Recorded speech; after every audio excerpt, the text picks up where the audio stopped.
general nerdery. I have never been less certain how to talk about a comic book that we just read as I think I'm going to be about We're today. sorry for the 40-minute episode that this is going to be. I don't know. Like, we might get 40 really minutes or in depth. 5 hours? Yeah, there's going to be no fucking in-between is really what I think we're landing on here. No, I think it's going to be, right in that 45-minute window. Perfect. Welcome to General Nerdery, your podcast about liking things. I'm Zach. I'm Tyler. Hi, I'm Steven. That's Steven. Steven's here. Sorry, Anyways. I'm tired, man. I'm so this I whole don't know day. if we introduce me until I introduce myself, so I'll just do it now. Today was the kind of day where I sat at a wall for 15 minutes being like, do I have any excuse to call out of work today? I did not. It was me Friday. Oh my God. It's also, late February in Montana, so it's just about to get warm, so my soul is just dying through winter. Anyways, on that incredibly positive note, what have we been ingesting? This is going to be the shortest mine's been in forever, because it has been very little and just keeping caught up on Severance, keeping caught up on Animal Control, Marvel Snap, and Elden Ring. How's the new season of Severance? Is it still the fucking greatest thing on TV right now? Goddamn, Severance is so good. I gotta watch it. I've heard really good things. I've pretty much given up on trying to figure out what's going on, though, because this season has gotten even fucking wilder. It is the talk of your department, by the way. I hear so many people from your department of the store we work at talking about it. I have not heard anybody in the fucking in our kitchen talking about it. Nobody's talking about it. Anytime prestige television goes sci-fi, you never know what the fuck is happening. Well, geez, oh man, yeah. I don't know. The goats kind of broke my brain this season, and I know technically they were introduced last season, but we got so much more of the goats a couple episodes ago with Brienne of Tarth, and I don't know, but at least it's the goat people also don't know what's going on. They weren't even sure if the others had belly buttons. I don't know if he means actual goat people or if... Greatest of all time, maybe? Yeah. I have no clue. The way he's looking at us, I think they are goat people. And they're tending the goats. A couple of them are dressed up as giant goats. All right, there. I believe you that it's a good show. I need to watch it.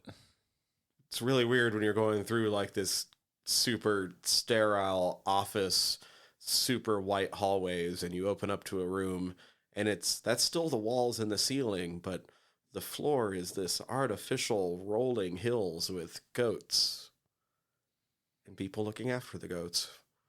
I mean, as we speak, my wife is in the barn being like, please go into labor. You're 3 days past due, and the time off I took for this is rapidly running out. And now, yeah, I don't know anymore, guys. All I know is it's fucking incredible, and I can't wait to see what happens next. And Animal Control happens to continue to be really fun. I need to catch up. I started it and enjoyed what I've seen. Is that show over, or is it's still going? No, it's still going. I think they're in their third season. Yeah. Oh, I thought they're still airing right now. It's week to week. Yeah, I'm waiting. it's airing right now. Yeah, I thought it was way further along than that. Okay. I mean, we've also been talking about it in the same breath as Tacoma FD, which has had a longer production and also is over.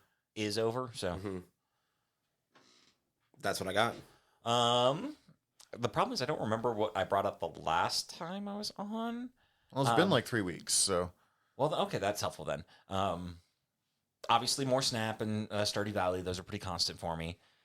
Me and my wife have been rewatching. Well, it's a rewatch for me. I put it on as background while I was just doing shit because I did not need to pay attention to it. But my wife made the mistake of paying attention to it and getting interested in it. And we're now subsequently watching through all of The Flash.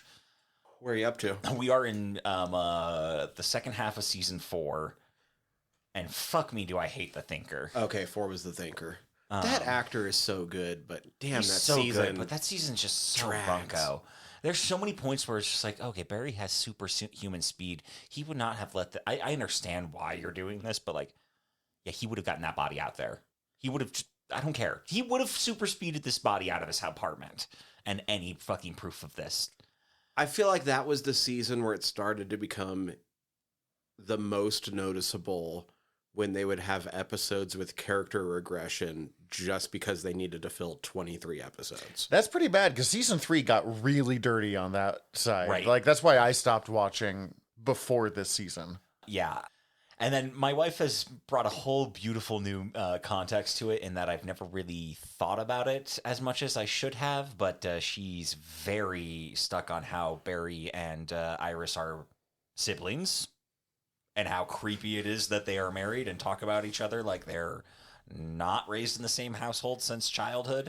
It is You call them both dad. Yeah. Thank you, Shorzy. It is one of those things that was like, And my wife has brought that bit up, and I can't. She doesn't know that she's quoting Shorzy, and it's so hard. it's one of those things that, like, as someone who has stepsisters, it's always weirded me out. Because for years it was like, oh, but well, they're not actually my sister, so it's fine. And I'm like, it's still not. It's okay. Like, I get that, like, legally speaking, you're not committing any crimes. It's still fucking weird. It's too weird because the argument you're making is that this child decided he should be in love with this other child and has committed to the bit through adulthood.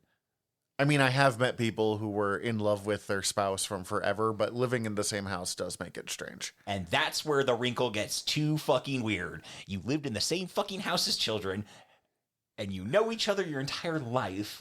You are siblings. Your brother calls him his brother before you're ever married. It's so creepy. And my wife loves to point it out, basically, anytime they talk about it. I will say, though, even when the show goes downhill, still worth watching all of just to get more Tom Cavanaugh. I do really enjoy Tom Cavanaugh. And then, like, fucking HR in season 3 really went from being like, man, you are so unlikable to, oh, HR, oh my God, no. It is impressive how much they managed to do that. Plus, like, the Council of Wells comes and gets more introduced in season 4, which is delightful. I really love. Yeah, you are 100% right. Tom Cavanaugh, 100% slept on and, like, should be higher ranked in my opinion for that show. But every time I watch it, I was like, just give me Cisco and Caitlin. They're my two favorites. I like Joe. Yeah, He was honestly my favorite part of the show. Like, Joe's great, but it's also a little creepy how he enables their relationship on top of it too, in that, like, he tells Eddie not that he doesn't have permission. We definitely have talked about this before. Yeah. Have you guys ever seen the video of Joe? Oh God, who is it all? Joe, Cisco, Eddie. I think it's just those. Is this three. them singing The Firefly? The Ballad of Serenity? Yeah. No, that's great. So they were doing some kind of fundraiser, and this was like raising money for a musical they were all making or something like that. I don't remember for sure. Yeah, it was some project. I can't remember Joe's real name off the top of my head, but And this is before that up. Joss Whedon showed his entire ass, or had his entire ass shown publicly for him. And Joss Whedon donated a ton of money to this project, like enough that they could just make it. So as a thank you, those three sang The Ballad of Serenity together, and it was really good. because Joe, once you figure out his name, we'll give him his proper dues, is a Broadway star. Yeah, Jesse L. Martin. he was in Rent. He was in Rent. Cisco, no, like, who is it? Ed, the actor who plays Eddie, I think, was on the Princeton invitation only a cappella choir. Jesus Christ. And Cisco had basically the same honors in some other university. That's awesome. And they're all working on The Flash. I mean, that, And then, of course, Victor Grant Garber can also is sing. also in the that series. Yeah, which- Victor Garber, huge Broadway star. I love his rendition of Edelweiss that he does for Legends of Tomorrow. It's really fucking good. The difference is the biggest thing on Victor Garber is everyone was always kind of aware that, like, how the fuck do we have Victor Garber here? Like, we know this is for only a little while, right? Like, Well, and Grant and Melissa can both sing. because Grant was on. They were Glee. both Glee, weren't they? Really were. Yeah, both of them. My wife was just talking about this with the friend she had over while we were watching it, and I'm glad that came up so I can confirm this.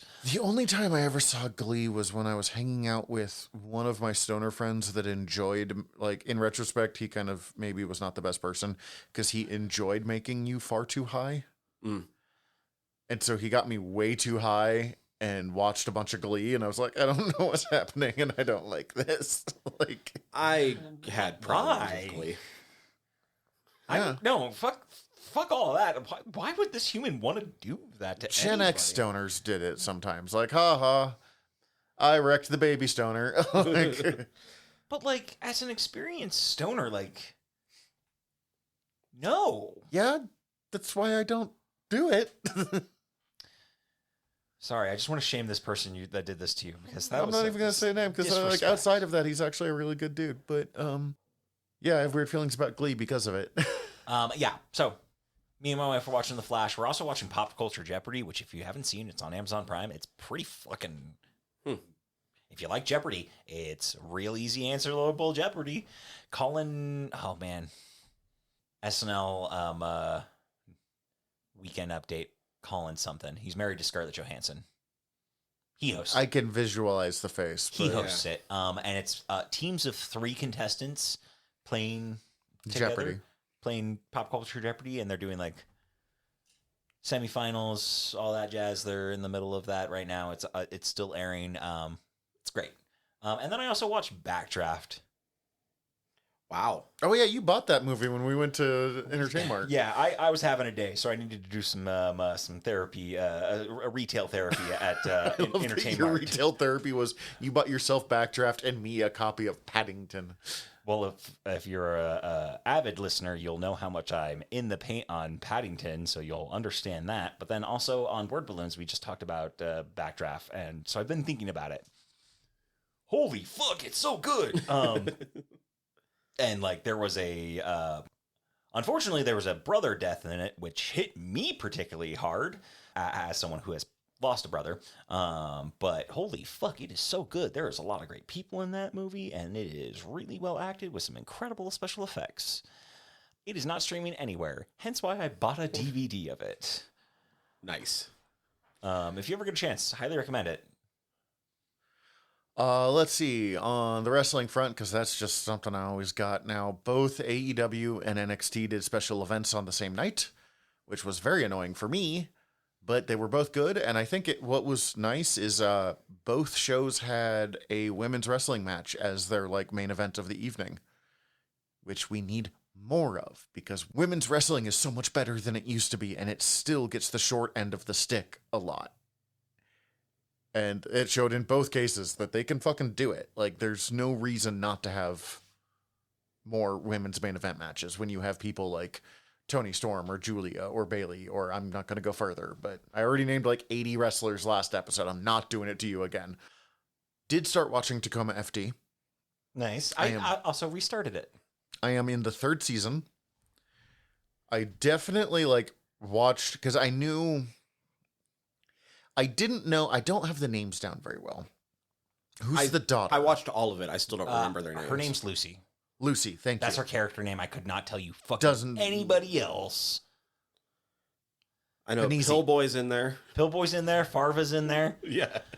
I remember Panisi, the captain. Oh, Panisi. Oh, I and remember. Granny. But Yeah. I didn't know that. I already forgot her name. Lucy doesn't appear until like episode 3 or 4. So, but I knew she was going to be in it. So like Cece and I started watching it, and I very much was not like not giving her a choice, but also like powering through the first few episodes until she showed up, because I had seen clips, so I knew that it was going to be like one of the better parts of the show. And honestly, anytime she does show up, like anytime she does Lucy episodes are the best episodes. That's what I'm Yes. trying to say. I very much enjoy her dynamic with within and amongst the rest of the guys, and I feel like you are correct in that front. It is both a good and bad Brooklyn Nine-Nine replacement because it does not have like the heart and soul that Brooklyn Nine-Nine did. No, it's not nearly as sincere, like heartfelt as Brooklyn Nine-Nine can get. But like, okay, Cece and I tried to watch The New Girl. We waited about 9 episodes. She fucking hated it. And I was like, I'm having fun. And then I stopped watching for the night and went to go back. And I was like, eh. So it didn't really work. But we have a sitcom that works for us again, which is nice. Because I have missed having a sitcom that I haven't watched to death. Mm-hmm. I don't have anything that deep about it. I know that we're about to lose. You said his name is Pillboy in that. He's, I know that actor's name because he fucking... Eugene Cordero. Eugene Cordero. Because he's Rutherford in Lower Decks. Holy shit, Eugene Cordero is incredible. Mm-hmm. Like, he has an incredible fucking run. But also, Pillboy. Pillboy. Pillboy in fucking The Good Place. And then this is just a fun little project he got to work in. Plus, he's also in fucking Loki. And he's, yeah, that's... Mm-hmm. He has a small little one-off role in Silicon Valley. That's pretty funny that I remember. Let's see, what else? I rewatched the first season of Food Wars because I put it on while working on a project and forgot how addictive that show actually is. It's such an easy watch. And then it ends right in the middle of the like tournament arc, the first season. Yep. And I don't have access to season 2 because it's not streaming on Hulu. I keep meaning to make the apple risotto again. It's been too long. Oh, it still holds up. I made it recently. Especially when you don't put more sugar in it. Yeah, I made that mistake once, and I'm never going to live it down. No, you're not. You're the cook out of the 3 of us. I was very high. And it was still good. Yeah. It's just too sweet. It was already really sweet, so that's fair. Yeah. I subbed in sausage, ground sausage, instead of bacon. And it was delicious. That does sound good. And then just today, actually, I started re-listening, or not re-listening, book I've read, never listened to the audiobook before, Fear and Loathing in Las Vegas, which I have not read in 15, 16 years. 15 miles out of Barstow when the mescaline kicked in. When the drugs began to take hold. Yeah, I watched that movie a ton of times. I read the books. Like, when I was in college, I was like, this is my favorite thing of all time. Reading it as a 36-year-old man, I still really enjoy that book, but I'm like, I'm tired listening to you. Like, this is exhausting. So this is not a very popular opinion, but I think I prefer Where the Buffalo Roam over Fear and Loathing as far as the movie adaptations. I've never seen Where the Buffalo Roam, so I couldn't say. I've not seen either. I've not read either. I know just enough to know that it's not my thing. I still am really enjoying it, but there's definitely like, oh, you're a bad person. like Hunter S. Thompson might be a bad person too. That like I was kind of caught up in the magic of the like rebellion era aspects of it. And I've read a bunch of Hunter S. Thompson. It's not that I thought he was a good person, because I've read a bunch of his shorter stuff, and then I've read Fear and Loathing. I've read Fear and Loathing on the Campaign Trail 1972, which is my favorite of his stuff, but like it's where he was following the guy running against Nixon for re-election. Wild. And the last chapter is literally because it was him writing articles and they compiled it to a book at the end. But the last chapter is literally his editor has locked him in a hotel room with him because he was gone so wild on a drug binge, and it's just the editor interviewing him and like transcribing the interview. And at one point he's like, what are you looking at through the window? And he's like, I think that man's selling mescaline down there. I'm going to go find him. And he goes, no. Like the editor was just the most exhausting person to deal with. Yeah. Part of the reason why I don't know if I don't have no interest in getting into any of it. It's just like, this sounds exhausting. Yeah. I recommend checking out Where the Buffalo Roam instead of Johnny Depp and God, I can never remember. Oh my God, why can I not? Hugh Laurie. John Cusack. It's not Yarmo. Benicio del Toro. Benicio del Toro. Thank you. It's Bill Murray and Peter Boyle. Wild. Oh, that's a wild cast. I will say I do like the. That makes me more interested, in all honesty. I do like the movie a lot, and Benicio del Toro is incredible as Dr. Gonzo. And like again, I'm really enjoying this. I will read it. I will listen to it on the way home while driving. It's not a long audiobook. It's only like 6 hours long. It's not a. But I think part of the reason it appealed to me so much when I was younger is I hadn't really had a hangover before. Like, one, I've been through Vegas and know that I don't like Vegas. And two, I don't like going too freaky on the drugs. Although I would like to do psychedelics again. I haven't done psychedelics in years. I'm open to the possibility of trying magic mushrooms at some point in my life if it seemed like the right time. I've had a couple of really, truly incredible magical mushroom trips, and I've had some really bad ones. And that's what I hear. It's kind of like a 60-40. I've found I greatly prefer acid. It tends to be a more stable trip for me. I was hiding in the back of someone's car, but that was not entirely I don't know why, but acid acid's scares fault. me. Yeah, it's called acid, man. Yeah. I automatically go to like fucking the opening to Batman Forever. Oh God, it's boiling acid. Cool. I guess we end there. Good. All right, let's take That's a quick our break. shortest ingesting in a long time. Yeah, well, there's only 3 of us, and And we couldn't remember what we ingested. oh my God, No, I legit only ingested those things. It's been really dumb. I haven't done a lot of new stuff that I can think Oh, of. wait, no. As I always do, I remembered one more thing. And that's why it was the shortest till now. because I had forgotten because of weed. And then I remembered because of weed. I started Cross. Oh, how is that? I don't know what. We watched the trailer for it. It's got Aldous Hodge. It's an adaptation of a... Yes. Why can I never remember the author's name? James Patterson? Yeah, it's James Patterson. It's the guy Alex training Cross a serial franchise. killer or something, and he's really sad. Yeah. Yeah. It's pretty good. It's not the greatest. It's pretty damn good. It's based off James Patterson. It's not going to be the greatest, but it's going to be solid. Like, I feel like it's doing a better job overall than any of the previous adaptations. Yeah, Because I would have to watch it. Bone Collector is also an adaptation, yeah. Yes. And so is Kiss the Girls. Yes. And so I don't want to take anything away from Morgan And I think Freeman. Along Came the Spider. Yes. I don't want to take anything away from Morgan Freeman. it'd be hard to. They're all very He's interesting amazing. adaptations of the character. But he's kind of just generic good character. Yeah, it's more Morgan Freeman is playing a character, and we're letting him do all the work of the characterization of that character. This one, like, it matters more that Cross is black. Oh, interesting. And the show knows it. And in episode 1, there's a couple parts that are kind of clunky because they're making sure that you know that they thought about a couple things. They did one with, But it's not preachy.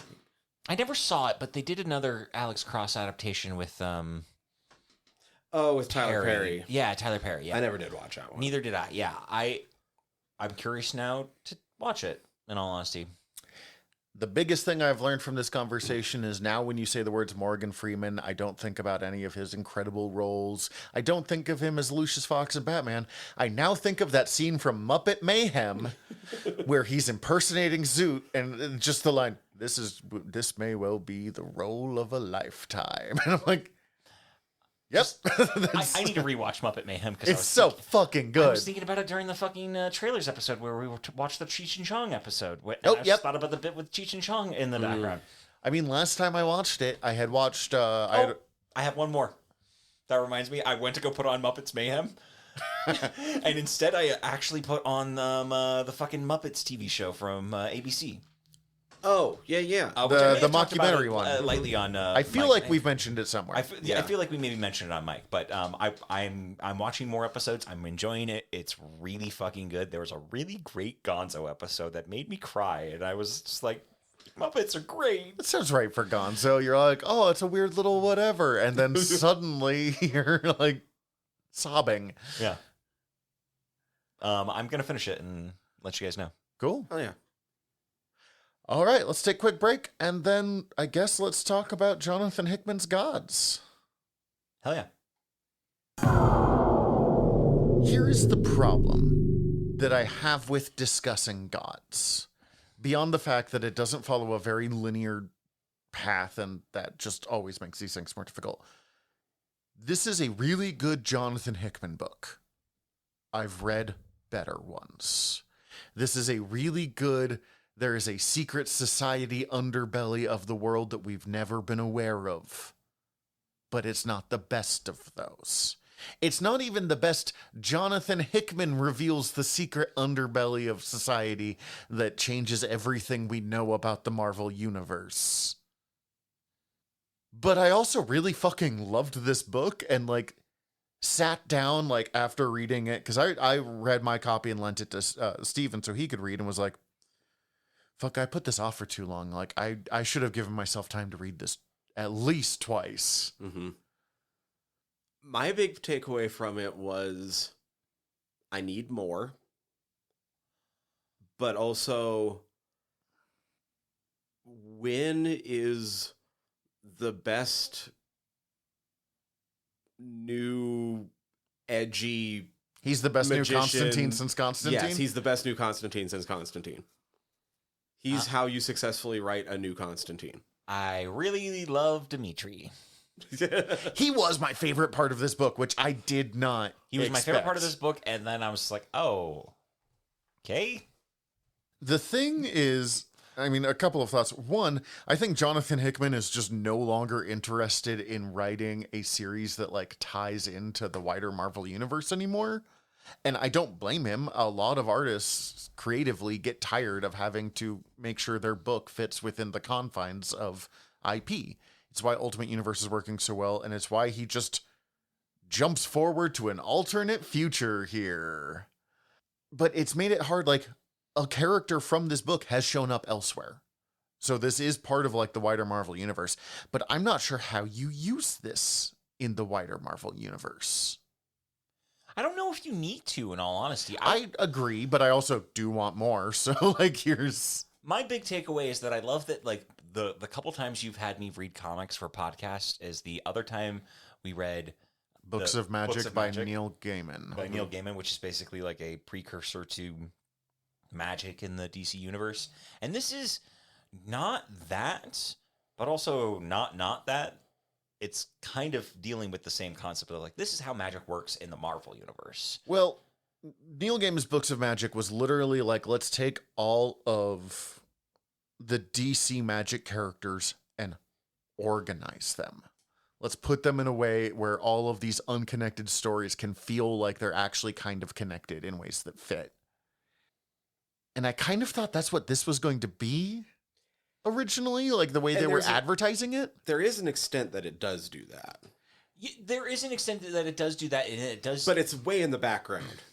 And if you ignore all of the heaven-hell aspects. Yes.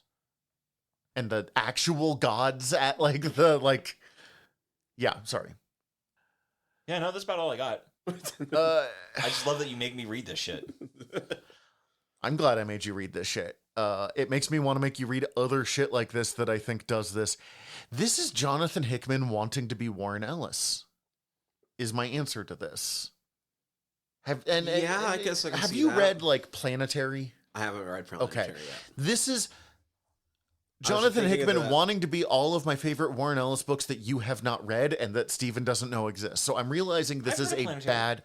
You've talked about Planetary enough that I know what it is. He also wrote The Stormwatch, which was his basically doing this or Books of Magic, but just for the Wildstorm universe and updating it to not be 1993.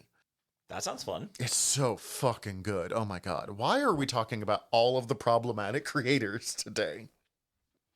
Because they tend to have really good shit. Yeah. ideas. Okay. I will. That and this wasn't quite weird enough to bring up Morrison, who, as far as we know, is not problematic. No, they're pretty grad. I tried to say grand and great at the same time and landed neither. Like, as weird as this was, it wasn't Morrison-esque. No, It's because too it's structured. yeah, it doesn't feel like they were taking speed the whole time.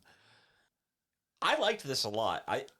Oh, so did I. It seemed weird and esoteric, but actually not too hard to follow. Of like the big questions that I had, you have answered for me. Like just talking to you about it a little bit. Of like, I was like, so I'm kind of unfamiliar with like all the characters here except Doctor Strange, and that's because they're all new for this book. So real quick, Wait, I love Win. Anyway. yes, and we'll get to that in a second. Okay, real quick, this book created by Jonathan Hickman, illustrated by, this is an Italian name, so I'm almost certainly wrong on this, Valerio Schitti. It's Schitti. Scatty. Scatti? That's me guessing. You know what? I like that better than shitty. So Valerio has written or has illustrated quite a few books for Jonathan Hickman, has done a couple of big Marvel crossovers. You love a motherfucker in a red coat, don't you? He really does. You got such a type. It's a classic look. Are you looking up how to pronounce that? Yes. Thank you. And then real quick, coloring by Marte Garcia, which deserves credit because it is incredible coloring work in this entire book. Skeety. Skeety. I was close. Skeety. Better than I was. Valerio Skeety, Valerio Skeety. Skeety. who fucking kills it this entire book. This book is gorgeous. Oh, it's super gorgeous. I really love some of the like kinetic flow it has. So that was something I was speaking of flow. Sorry, this is a little weird changer though, because I didn't read the paper copy. They did something exclusive on the app with this though. Oh yeah, okay, that makes sense. So you can read just the normal, Mm-hmm. or you can also read it as an Infinity comic. Oh, so it's just scroll down Just the whole. scroll. Oh, okay, How that is makes that? How does that? So I actually That's read. actually really cool because there's some sequences in here that read like that, but also read like it's meant to be an Infinity comic that goes like left to right. That explains why there's so many, like, it's not wild panel work for the most part. I don't say that disrespectively, but like, there's people who do weird things with panels, and there's people who are like, I need you to focus up on the art. I need the panels just to do These things. their basic job.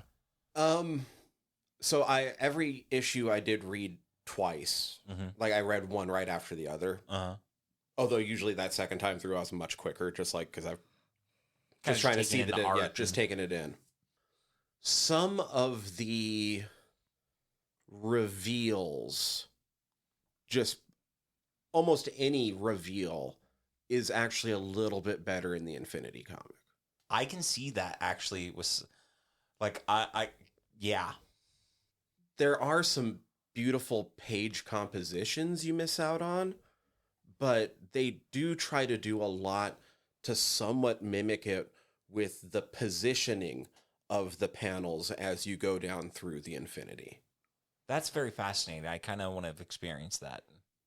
Yeah, it's interesting because some of it is just because they have to adapt to digital comics now. Mhm. But the new art style that is developing in comics right now, particularly the new Marvel House style. Marvel almost always has like a dedicated style that most of their artists, not all of them, kind of are close enough to fit in. Mm-hmm. The new art style that is being shown heavily with Valerio Schitti, with Pere Larez, that did a bunch of the Jonathan Hickman X-Men stuff. Yeah. Mahmoud Asrar. Like, there's a bunch of these. This new style is so gorgeous. It is extremely detailed. It is realistic without being too dedicated to being realistic. Like, there were some stuff in the early 2000s that went, I don't want to say too far because their great work, Mm-hmm. but like they were so dedicated to looking like as close as you can to a real person that it sometimes hurt the flow of a book. So I guess the upsides and the downsides to the Infinity version are like one of the highest highs and the lowest lows both happen with the same character. And so the reveal of Oblivion's true form in the Infinity is fucking crazy. Yeah, I could see that. That was when you said that, I was like, that is actually going to be pretty cool. One of the worst parts of the Infinity versus the traditional paneling is when Oblivion's talking in his human form and he's like, the one side of him is just like total body horror. Because of the Infinity format, those panels are way too far spaced and it doesn't look as continually kinetic as it does when they're just, those panels are side by side. Okay. So I realized we have not actually, most people who don't know what the fuck G.O.D.S is, so I'm going to give a very loose, okay, so G.O.D.S was advertised as like, as he's done with Krakoa, as he did with New Avengers and Fantastic Four, Jonathan Hickman, the writer we're obsessed with as a company, Marvel Comics. With good reason. Fucking love Hickman. Is going to reinvent magic and gods as we know it with G.O.D.S. G.O.D.S. Do we ever find out what No. those... Okay. Because it's, G.O.D.S. But we don't know what it's an acronym for. Yeah, it doesn't really get into that. Are the two major organizations that talk about that, like when works for, what is it, the powers that be? Let me get through this part first and then ask your question. But yeah, so it introduces... The main following character in this is a man named Wynn. He works for the powers of B, which is basically the forces of magic. He is married to, I don't remember her name off the top. Ica, who is working for the things that are? The natural order of the things. natural order of things, which is basically the pure extension of science.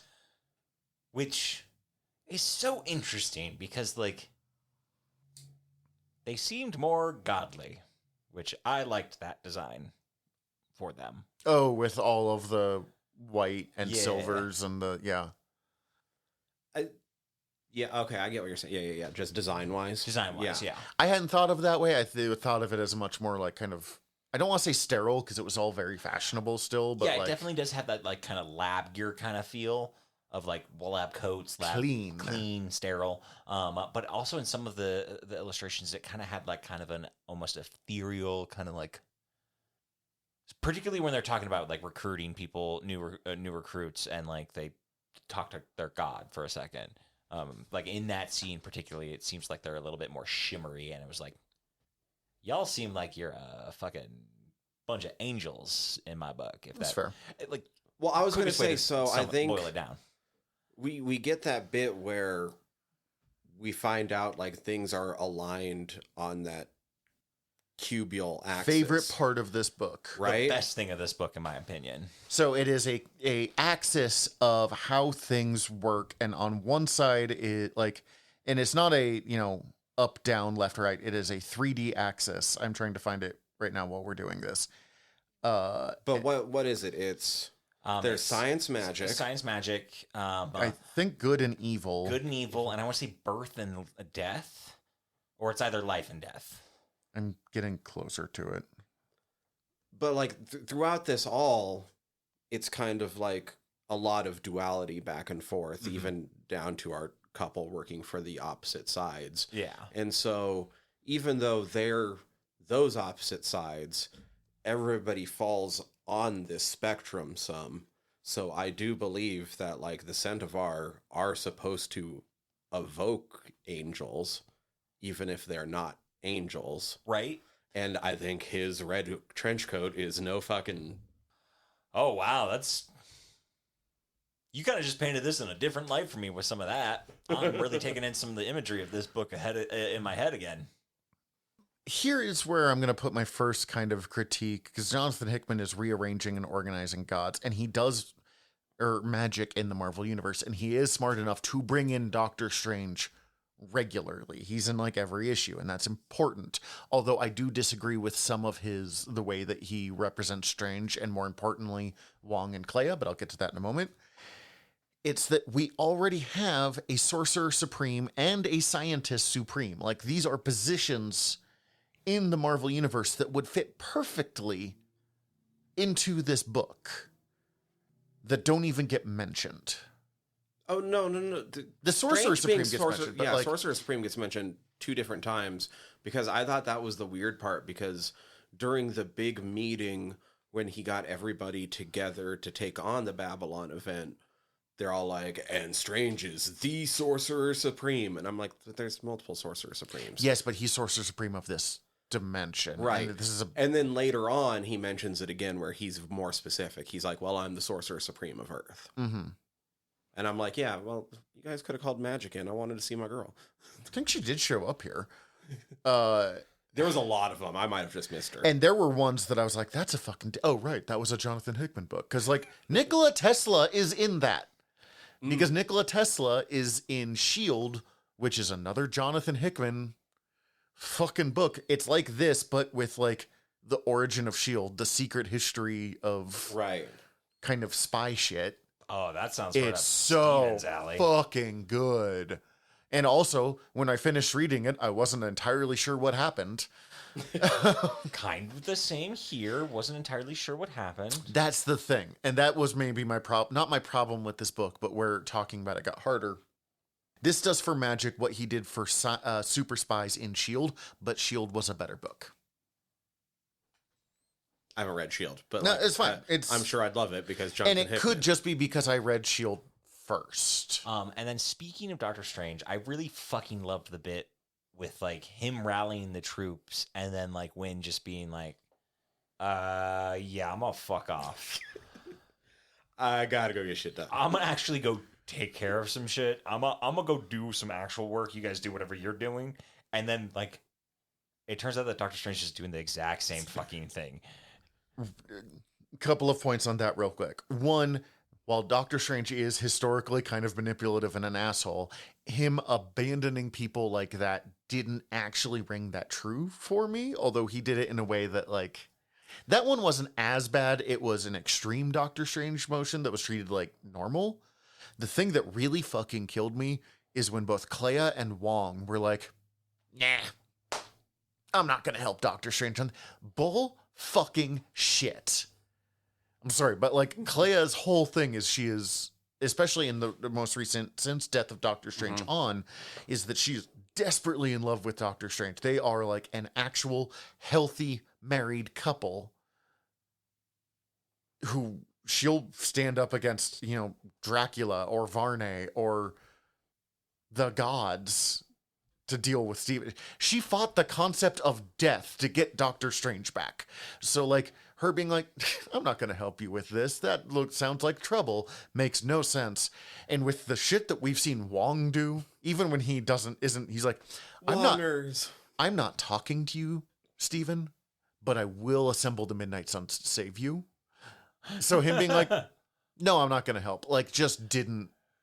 You pointing and looking directly at me when you said Steven, I didn't even think about that. Really but... set me for a loop there. And I apologize. It's fine. For a moment there, I lived in a world where I was Stephen Strange and everything was weirder. So, but and I get it. They needed Stephen Strange alone for this story. I just like the path of the magician is one that we take alone. Doctor Strange, you are the least alone magician outside of like Brother Voodoo.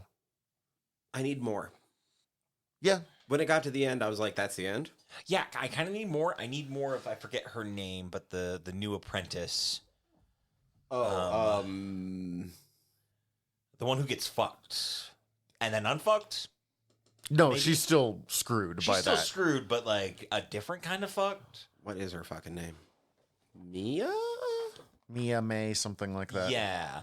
I want more of her, especially seeing the possible future version of her that you get a little glimpse She of. has shown up elsewhere. Oh, cool. She's the one that... Is it this timeline young version or future version with the fucking badass Badlith thing? I'm not 100% sure, but it's at least closer to this. Cool. It's not a dark future. It is like her getting the Spider-Man to come help out. Well, that's fun. Okay, so... Yeah, like I wanted more resolution to her / more of her. She seemed like an interesting setup. Hickman had a story he wanted to tell, and he told you the exact beats that you need for that story, and I'm still not 100% sure what that story is, which is why I'm having trouble talking about it in some way. So, what the story partially was to me, and it might be a way to start approaching that, and why I feel like I need more, is that it kind of reminded me of the movie Unbreakable, in that it was an entire long-ass story that was just an origin story for something that's yet to come. Because to me, this was the story of Wynn realizing that the gods are shitty and he might need to do something about that. Or he knew that the gods were shitty, but he finally got to the point where he was like, it's unfair that we are the ones that pay these prices and are moved about as pawns for them. I didn't pick that up at all at the end, but I don't disagree with your... That's really interesting.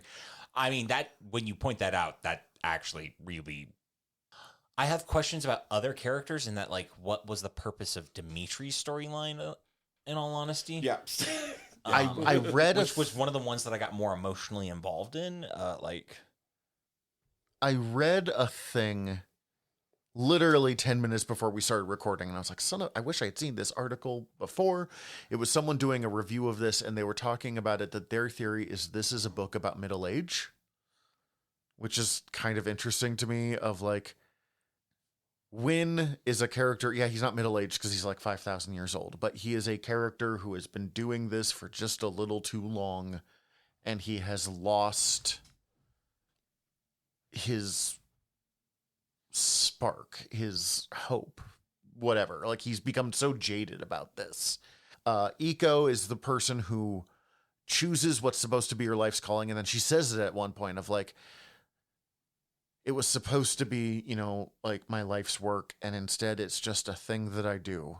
And sometimes that's not nice.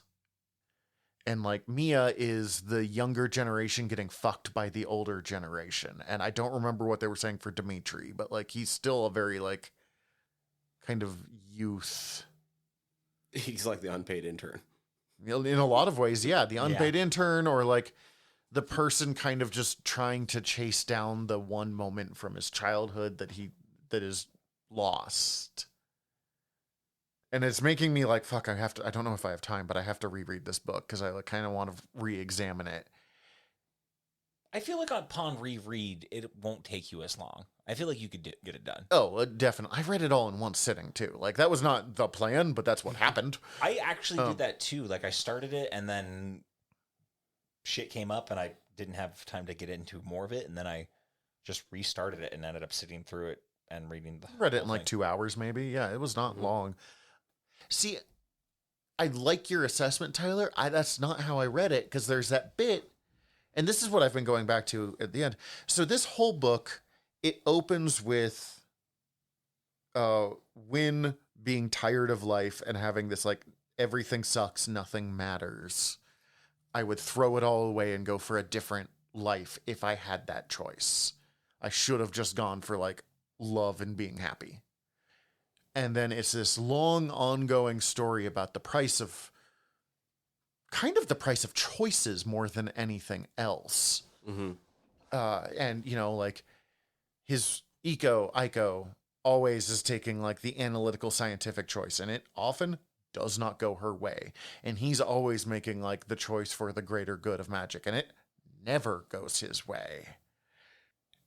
And it follows through into a alternate future where we see a like huge magic war going down that basically fights off the H.P. Lovecraft gods. But And then at the end, thanks to the stuff I did not quite understand, Real quick, so much living tribunal.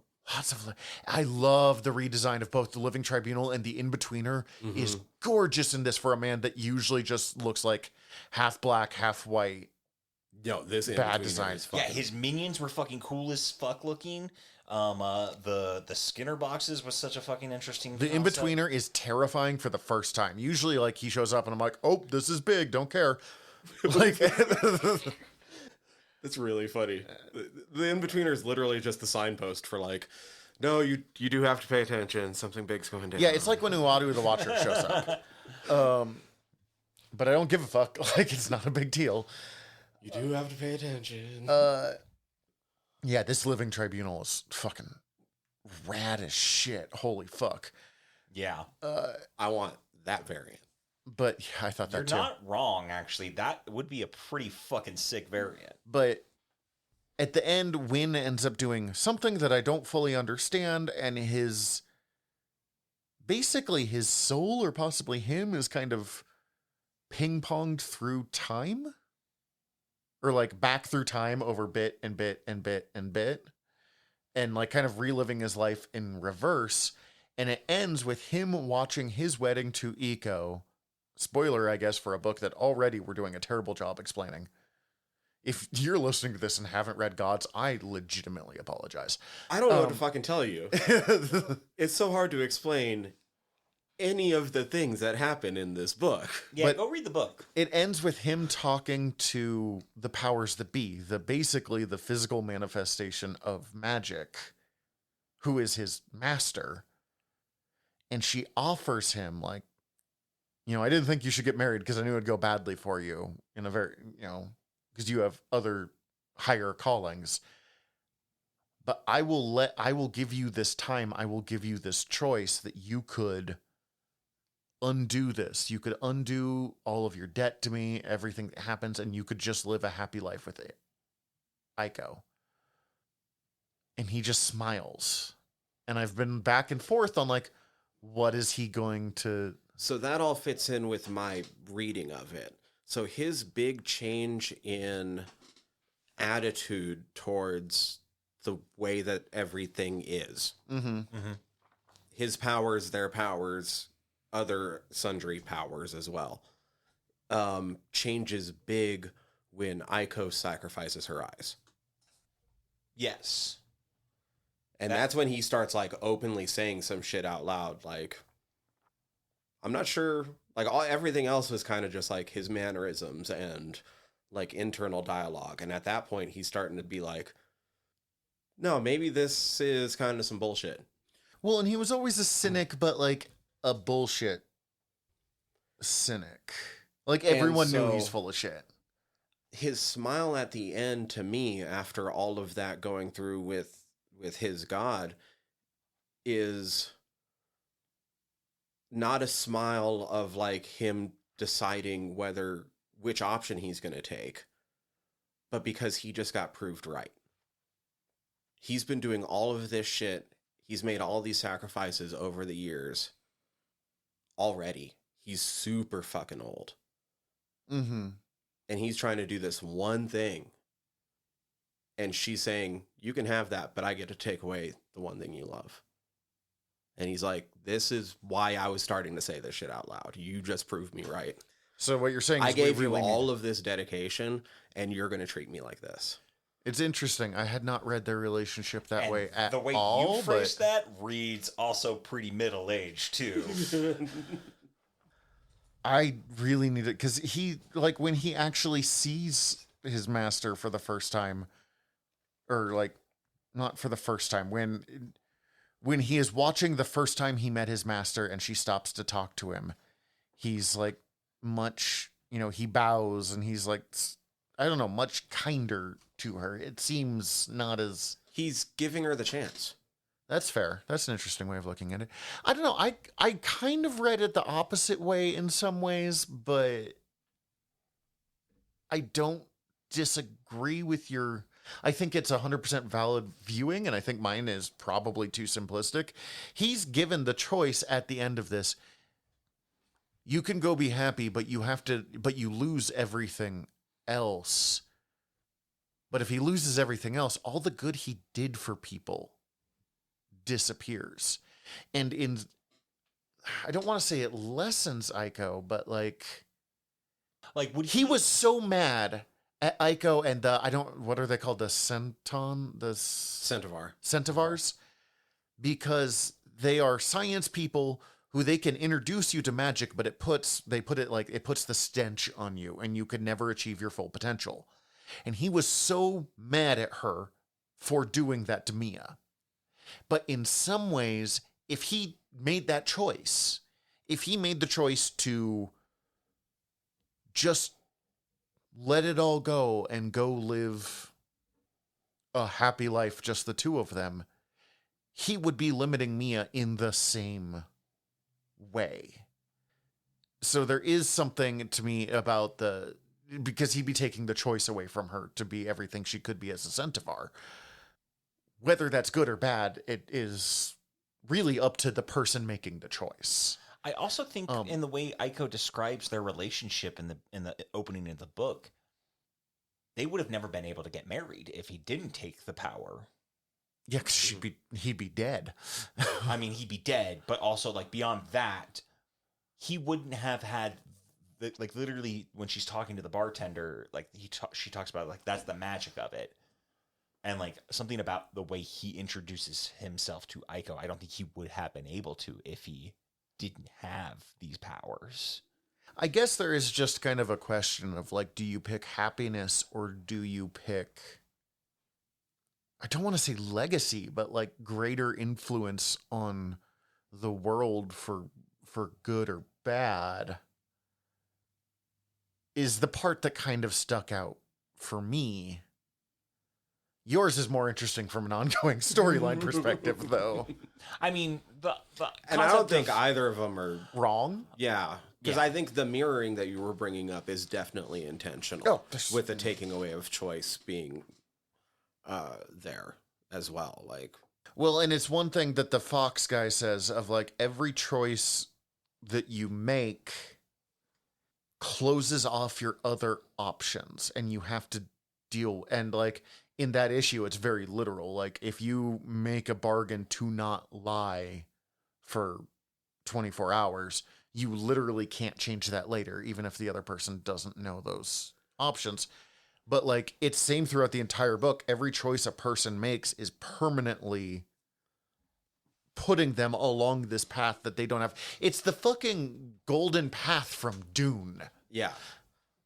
I'm so curious what that character is a reference to, because I feel like he must be a reference, considering his partner is the Lady of the Lake. There is a Fox character who is a big myth from Europe, from that same kind of era, who is a horrifying human being, or not human being, horrifying character. So I assume that, but I'm not sure. The Lady of the Lake, it does look like the fish people from that Matt Smith episode of Doctor Who where they're in Venice. Right. Vampires of Venice, that's it? Yes. Jonathan Hickman thought I had. Stephen won't understand this. You will. Thank God for a fucking Jonathan Hickman book that doesn't stop the progress for like 2 pages of just scientific writing. Text. Yeah. And like the closest we got was the diagram. And it is an interesting thing that Jonathan Hickman does, and I appreciate it. It is a very, like, he will just, like, story build, and then he gets to a point where he's like, I need to expound on this idea, either because it's really interesting and I don't have a way to work it into the story, or you need to understand this. And I have no other way to explain it. Bam, here is a page, and it's usually like, note from this character, like there was a lot of in his Secret Warriors, which was his first big Marvel book. It was like, from the private files of Nick Fury. Right. In Krakoan, it was from the Quiet Council, whatever, or what, you know. Like, yeah, it's like from whoever the lead scientist was in their findings on this to the Quiet Council. And it's just time for some fucking disposition. But, not disposition, but exposition. It's time for some fucking exposition. And he doesn't do it here, and I was so sure he was going to, especially with the powers that be. And as I said, it's not necessarily a negative on Hickman, but he was starting to use it as a crutch. So it was good to see that he can not. He's trying to show the pages. It's literally just pages of... Okay, so I've read a grip of East of West, actually. I've read like the first 2 trades of East of West. It's fucking fantastic, isn't it? I've not read it. I It's keep meaning to. really good. I did not know that was a Hickman. Okay, cool. So on our drive over, I was trying to figure out how I knew Hickman, and then I knew we... Mostly that Tyler and I don't shut the fuck up about Krakoa. Mm-hmm. That is it. That's how I know it best, is that you two love to talk about Krakoa. And there was a thing that you mentioned to me in the car that you really enjoy the effects that a single comic book writer can have in a single like comic book universe over time. Mm-hmm. Like we were talking about how Al Ewing, if you read a lot of Al Ewing's writings over the years, you get a much deeper Loki story than you're just getting if you're just reading Immortal Thor, even though Immortal Thor remains fucking rad. Mm-hmm. This book does a lot of that. Like, as I said, the characters from S.H.I.E.L.D. show up on the science side because Nikola Tesla fucks himself up. It's a weird body thing he does to himself. But also, like, the Library of Worlds that shows up here is it's where they all, like, the meeting place kind of thing. It is from his New Avengers run. Mm-hmm. It is where Doctor Doom and the Molecule Man are hiding out, trying to combat the... It doesn't matter, it's complicated. The Black Swans, the creepy nurse ladies. Yeah, that was a thing that I was... I only know of Black Swan from Marvel Snap. And I don't know if it's the same cannot explain the Black Swans. Not really, but I will give you kind of what I can. Or maybe you should hold off for a different show. I'm going to do it in like 3 sentences. A group called the Beyonders, and we should absolutely do Secret Wars. Holy shit. But like... Yeah. And I'll do it deeper on like word balloons and stuff too. Mm-hmm. But like the Beyonders, all powerful beings from the original Secret Wars miniseries, are destroying everything. Okay. A unknown man named Ramba Ral. Love it. Who is a known man who I will not go into here because I'll save it for that episode. And I also have no idea how it fucking works. It's Doctor Doom. Is trying to combat that by making himself some weird dark god thing because Doom loves to do that. And he creates the Black Swans to kind of combat it. And they're kind of his Valkyries in a lot of ways. Right. I don't fully understand how it works, though, because Jonathan Hickman is confusing. And these are like what's left of the Black Swans after the Secret Wars event. Because admittedly, all of reality explodes and then is reformed. Yes. Twice in that book. That seems like too many times for a book. It's a lot of times. Like, specifically too many times. Fuck, this is a hard book to talk about. I mean, I think we got a lot. I don't know if there's anything else I have to say about this book, in all honesty. Unless we want to talk about... I mean, we didn't really talk about what happens to Mia other than, like... That one felt like the show The Magicians, if you ever watched any of that. Oh, yeah, I have. That does track. Of, like, how they fuck over that one character who in wasn't... the final loop. Oh, Or in a couple of the loops. I've not watched enough Magicians to know, but like there's the one character who always had her shit together, who finds out that she's a magician but not powerful enough to enter the big boy magic school. Yeah. And she becomes like a hedge witch. Not to spoil it, but it turns out that this show has been doing multiple reality loops, and in this reality, they decided to change. They're trying to change shit to stop something, and in this reality, they changed that she's not powerful enough to go to that school. Weird. Okay. So that she actually goes down the head witch path to figure out that magic in the hopes that it'll be enough to fuck up the thing that's coming. Weird. Interesting. It's fascinating. It's actually a really good show. I liked it. I just never, like, I fell off it and never picked it up again. And it was going to be an investment to, like, I also did not like the main character, and that makes it hard. Yeah, he's a fuckboy, and they kind of fuck off from him pretty quickly as the show goes. Okay. It becomes more about the rest of the cast. Anyways, Mia. Yes, Mia. Gets her powers limited because she was tainted by science, and then, who is it, Oblivion? Yeah. One of the like concepts in human form decides to make her his avatar, essentially, and she gets cool destroy everything powers.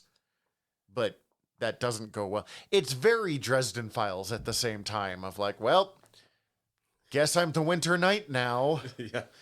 Now you're the winter lady. That's not a good thing necessarily, but it does give me a bunch of power, but also now like people realistically can't super trust me anymore. Yeah. Thanks for that. Yeah, she kind of got really fucked over. She got steamrolled. But also, like, somehow... is this better than being forever fucking unable to go along the path? Welcome to the big questions. I don't think, like everything in this, there's not really a proper fucking answer. Yeah, like, that's the point, I think. Yeah, like, but I guarantee you she's been led to do some nasty ass shit as a result. Oh, I can only imagine. Some horrific things. But then there's also Dimitri, who is a child of cosmonauts. Yes. The one thing that pulled me out of this story is I was like, why the fuck did both of his parents, who are both cosmonauts, go on the same ship together when they have a fucking kid? Workplace couples fuck. Especially the closer you are in your workplace. Well, yeah, So- I'm not saying... They had a kid. One of you goes in space at a time. This is my point. They're bad parents. Okay. Do you get that? Cosmonauts. That's also a fair point. Also, the amount of like, yeah, okay, your parents are dying. If we don't find them soon, we're gonna cover it all up. Like, That was fucking dark, but... I don't think they had much of a choice there, Zach. I think they were- okay. The cosmonauts they had on hand to go. Uh, Oh, we'll take care of Dimitri. Don't you worry. You can go fly up there, no problem. that's okay. You know what? It's fair. It's just for whatever reason, that was the one thing that like took me out of the flow of the story for a moment. But basically, this kid Dimitri, who for some reason doesn't age.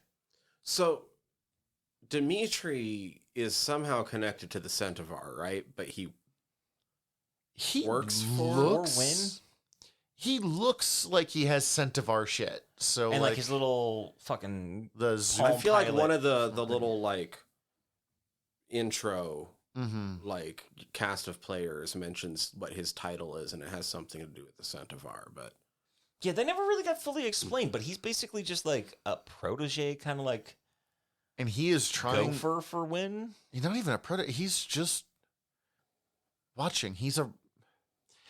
There's a group in other Marvel stuff called the Rigelian Recorders. They're from the planet Rigel something.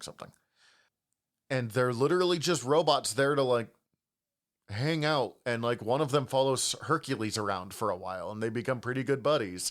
But he's not really helping Hercules. He's like, where are we going next, bud? And that seems to be very much what Dimitri is doing with his own little goals. Yeah. But he also follows around with his little device thingy, Which actually was really funny. And gave a gathering lot of all good comic- information in the relief. universe. It turns out that his parents were accidentally transported into basically the H.P. Lovecraft dimension, and he's trying to get them back, and he rescues his mother, but she immediately dies because timey-wimey. Uh-huh. And then he goes back for his father and never returns. Yeah. Fucking Although later on they do find his like gut-wrenching. body or something. yes, in the alternate future, he finds his body.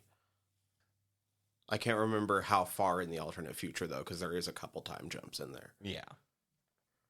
Really sad. I didn't care that he is essentially dead. I wanted more. And I wanted Dimitri to not die. No one gets happy. No one gets quite a happy. I don't know, actually. No one gets a happy ending. Yeah, but also it's not, But not also a most happy of the- ending. Like, Well, and also most of the unhappiness is in potential alternate futures. And there's a lot of those floating around in the Marvel universe. That's a good point. there's a Jonathan Hickman thing where he usually starts with a really kind of depressing concept and then does his giant big world building shit Divorce. and then ends with something happy. So, like, literally, Babylon the effects. first line of his Avengers run is the words, everything dies. And it's Reed Richards talking about everything dies and I accept it. Because, eventually everything will. Mhm. The final words of Secret Wars is everything lives. So, like, it a lot of times he starts with an incredibly, like, dark thesis statement. Mhm. And then by the end unwrites that. And there is, like, the opening line of this book is Fuck, this book's all about dichotomies. yep, is I'm too old for this. No, I'm old, you're just tired. And the whole thing is like everything is dark, good and evil doesn't really exist. Well, and they're getting divorced in the beginning, and it ends at their wedding. Yeah, his line towards the end of the first book, which that first issue is way longer than I was giving it credit for. I thought I was like 3 issues in, and I was like, issue 2. Oh. Oh, Oh, yeah. Okay. Also, I love that we get some of the elders of the universe beyond just like the Grandmaster and the Collector. But we do get to see the Collector, which was fun. Mm-hmm. Also, the first issue opening and closing at the same story, just with way more like context to what's happening. mm-hmm. But I just don't have faith in it anymore. It's all pointless. It's all pain. If there's one thing I know for sure, it's that. And then at the end, it's very much not that. And even in like the next page, because his wife kisses him and he's like, well, I could be wrong. This book, I guess, to me seems to be about whatever, if about middle age or about standing up against wrong, is kind of life beats you down, but there's still like worth in it or happiness, or it's still worth living. Maybe is like for me, my end, like life sucks, but it's still worth living, which is such a fucking hard thing to remember sometimes when you're like, well, shit sucks. I agree, but I also feel like there's a certain sense of just like the talking about how much of the dichotomies live on that axis of Good, science, magic, good, evil, birth, death. How much? I feel like that's definitely a note that he's trying to strike of the ambiguity of it all, in that like not everything is good nor evil nor science nor magic, but it all could exist anywhere. Well, and I think 2 of the axes Axi? being birth and death implies that placement moves along inside of that cube. Oh, that's an excellent point I didn't consider. And so it might not be not even where they're placed, but where they're placed at this time. Mm-hmm. I opened this with saying I thought S.H.I.E.L.D. was better. I'm kind of shifting my opinion of that. I think S.H.I.E.L.D. forms in some ways, easier to follow story. So as a like start to finish story, I think it's better.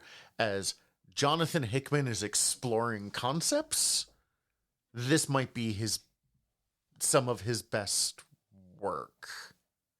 Although I've not read 3W3M, which is, do you remember when we talked a couple years back where Substack was like, hey, comic book authors, we will give you hundreds of thousands of dollars to go make comics on Substack.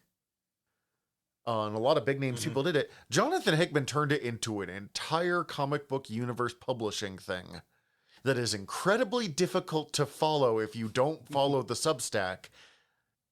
Because it's called 3W3M and it's 3 worlds, 3 moons. And it is just, there's been entire books just talking about like, from what I can tell, the fucking ecosphere of this like sci-fi world he's made. Awesome. Interesting. I don't know, because it's hard to find collected editions and I'm not paying like $10 a month. I am so confused by 3W3M. It is the most Jonathan Hickman Jonathan has ever Hickmaned. Like, brilliant. I'm sure it's fucking great. Yeah, that sounds like a pain in the ass, though. Like, and that's really what it is. But like, a big name Marvel editor, Stephen Wacker, left to go work for 3W3M. Like, he got a bunch of big name people who were doing early Krakoa era to like do books for him there. Oh shit. Fuck. I have no idea how it fucking works though. I gave myself a headache when I was trying to look it up. I want to see more of all of the characters. I definitely I don't want- think you can technically rule out any of them. Yeah, I think you could totally see anyone. I feel like when Dimitri dies, but like I feel like it'd be very easily for the that's just alternate future, dark future. I think Dimitri is. I don't think we're getting Dimitri back, but I could easily see Win being back. I could easily see Aiko being back. As I said, Mia's shown up at least briefly, so I feel like we'll definitely get Win back. I feel like Win will come back again. it is hard to say because this book did fine. That's a good point. Somebody will bring Win back. Yeah. And like, again, it was critically acclaimed, but a lot of people, I don't know what they were expecting. They're like, I heard one person call it unnecessary world building, and I'm like, Yes. did you read it? Like, it's fucking great. But also yes. But also yes, but did you get it? Because that's the point. But I think some people were hoping for a much more traditional superhero book, because even in a lot of his other Marvel books, which go fucking wild, you still get traditional superhero shit. Mm-hmm. Well, this is what you get, so go fuck yourself. I love it. I'm with it. Why is go fuck yourself our entire theme across episodes we're recording today? I don't know, and it's pretty antagonistic, and I'm sorry, listeners. But go fuck yourself. Especially because these episodes are airing like weeks apart. It adds even levels of... And we'll probably have other things that'll come up in between them because of the way we record. So I think because Jonathan Hickman is writing a bunch, we will see more of this. I am curious how. Yeah. Same. I just kind of want more. Mm-hmm. I will say, because I dug these fucking books out after like finished reading them, and it's just going to kind of my reading list for it coming up. We don't do recommendations anymore, but if you liked this book, I have a couple of books that people should read. One, Planetary by Warren Ellis and John Cassidy. It is maybe the greatest superhero comic book ever written. It is about fictional archaeology. Like, Rad. they're going through the secret history of the world, and if they're going back to the 50s, it turns out that like a bunch of like the sci-fi horror movies of the time, you know, giant ants and radio experiments and stuff, was all real. There is a Bond. There are a bunch of pulp heroes. There's, you know, whatever. It is responsible for maybe the most beautiful single issue of a comic I have ever read in my life. It's also basically an ayahuasca trip, but like that issue at least. The Wildstorm, again by Warren Ellis, and I don't remember the artist off the top of my head. I apologize. And it is this same kind of like, let's take these wider concepts and fucking fit it into a single cohesive story, which I love and hate when books do that. Mm-hmm. But that one does it really well and really dives into more secret history of the worlds. Same with S.H.I.E.L.D. and Secret Warriors from Jonathan Hickman. And then finally, Jim Starlin, who created Thanos, Adam Warlock, etc., did a series of 6 graphic novels that was just Thanos doing Thanos shit. And that doesn't tie into secret history stuff, but it does tie into a lot of the kind of esoteric stuff that this also taps into. Okay. Nice. The Living Tribunal is murdered in one of those books. Like, so it's that kind of shit. That seems bad. Yeah, welcome to some of that shit. That seems like not a wise thing to do. Thanos meets a power so high up, he's like, never again. I have played with fire too much, and literally playing with fire is my entire fucking shtick. Like, How does... No, you know what? I'll just read it at some point. I loved those books, and I still could not tell you. He got murdered like twice in a 5-year period. It was fucking weird. That seems like too many. Thank you. Too many. So next time we're going completely different. And giving ourselves a break. Yeah, we're actually going to spend basically the next 2 months watching movies. One, because we haven't done movies in a while and I'm going to miss it. And two, because everything we've been doing lately has been like investments.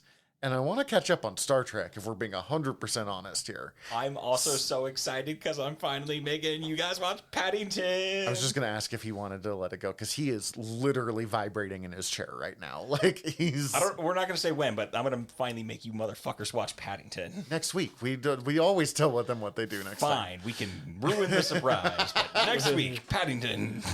Yeah, so we're going to do Paddington. Congrats. We're going to do Paddington. I don't like that sentence either. We will view the movie Paddington. We will watch 4 very different movies over the next 2 months. I'm looking forward to it. 3 of them are in my wheelhouse. 1 of them is out of my wheelhouse, but I'm willing to go for it anyways. I'm so excited to make him watch number 3 is a movie that I talked about recently, but it's number 2 that I'm most excited for you to watch. Same, and that's same. Do we want to just reveal what the fucking movies are, or do we want to hide these? I mean, I suppose I don't. There's no real surprise, right? No, there's no real surprise. We are going Paddington. We are going From Dusk Till Dawn. We are going toys, and then we are finally getting to one of the first episodes we wrote down when we first started going General Nerdery. What do we do? Knives Out. Hell yeah. Which had just come out when we were doing this. Oh my god, From Dusk Till Dawn. Speaking of Cheech. Is he in that? Yep. Literally, I agreed to do this because I was reminded how fucking hot that actress, whose name I'm blanking, Selma Hayek is in that movie. Holy fucking shit. But that you will hear in a month. In 2 weeks, A Satanico Pandemonium. You will hear about... Some of my favorite practical effects in movies, by the way. Oh, God, I'm so excited. We'll get there. In 2 weeks, we will hear about a very much not practical effects Little Bear. In the meantime, we're your generals of nerdery. I'm Zach. I'm Tyler. Dismissed. Hi everybody, General Tyler here. If you like the show, please hit subscribe however you're listening to us right now. Also, if you could rate and review us however you're listening to us right now, or preferably over at Apple Podcasts, we would super appreciate it, as the whole world is ran on algorithms, and we want to be all up in them, getting our voice out to more places. Also, tell your friends. We always appreciate that. If you want to get in contact with us, ask us questions, give us comments, email us generalnerderypod@gmail.com. You can also contact us through our website, www.generalnerdcast.com. While you're there, check out all of our back catalog, or click the links up at the top, as we are part of the Earworm Podcast Network. Go check out all of our sister shows. We're involved with most of them, so if you already like listening to us talk, it might be in your best interest. And if you want to check out everything from the network, head over to earworm.com, EARVVYRM.com. We'd super appreciate it. Love you all. Have a good one.